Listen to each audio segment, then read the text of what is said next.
Will this change the way investors look at Russia? Thomas Mundy is an equity strategist for Renaissance Capital in Moscow. He joins us live now. So what sort of economic impact might the Moscow metro tax have in the country?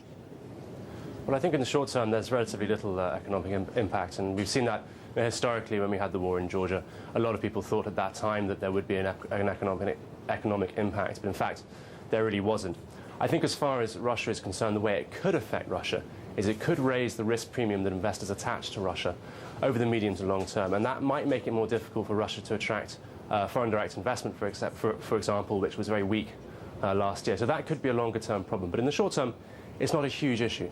And what are the other obstacles to foreign direct investment? Because it's not just about security and the possibility of these sorts of attacks occurring, is it? There is also high level of bureaucracy, corruption. Absolutely. I mean, that's historically been a problem for Russia. There is a very high level of bureaucracy. There is a lot of corruption. And these issues that don't appear to be getting better, although President Medvedev has singled them out as issues and he is trying to resolve that problem. These are long-term problems for Russia, though. These aren't things that are going to be fixed overnight. And investors know that, and investors price that into the equation when they look to invest in Russia. So these have to be improved, and I think if we want to see Russia attract the sort of level of foreign direct investment that it needs, it does need to address these issues. And also the major issue for a lot of investors is having an independent, free and fair judiciary. Again, that is an issue that Medvedev has approached in his State of the Union address last year. And you know, hopefully we will see some reform, but it's a bit of a way down the line from here. So, Tom, how do you then assess the performance of Russia's stock markets over the past few months? Well, it's been a tricky year, actually. I mean, in 2008, we had a pretty cataclysmic year for Russian equities. 2009 was a tremendous year, and it looks like we've just run out of a bit of momentum in 2010. Saying that, Russia is probably the best performer amongst the major emerging markets year to date.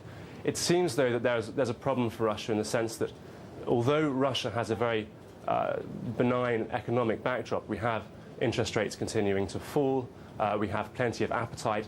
That's evidenced by fund flow data. You know, we look at record flows into Russia in terms of funds for the first quarter of this year. But Russia is caught between the worries about a global tightening policy. We've seen it in China, we saw it in India, we've seen it in the US, and also concerns over what's happening in Europe. Russia was hit hard by the weakness in the euro, which drove down the oil price, and of course, you know, well, exactly. that reflects very badly on Russia. I was going to ask you about that, about Russia's dependence on the oil and gas sector. Well, of course, it's a problem for Russia, but they know that very well. Russia needs to do much more to diversify its economy. It needs to raise the proportion of its GDP which is generated by small to medium-sized enterprises. It needs to reduce the state's role in the economy. It needs to reduce bureaucracy, like you mentioned earlier, so that small businesses can thrive. It's definitely an issue, and you know, hopefully we'll see some reform, but we haven't seen it yet. Equity strategist Tom Mundy from Renaissance Capital in Moscow. Thanks very much.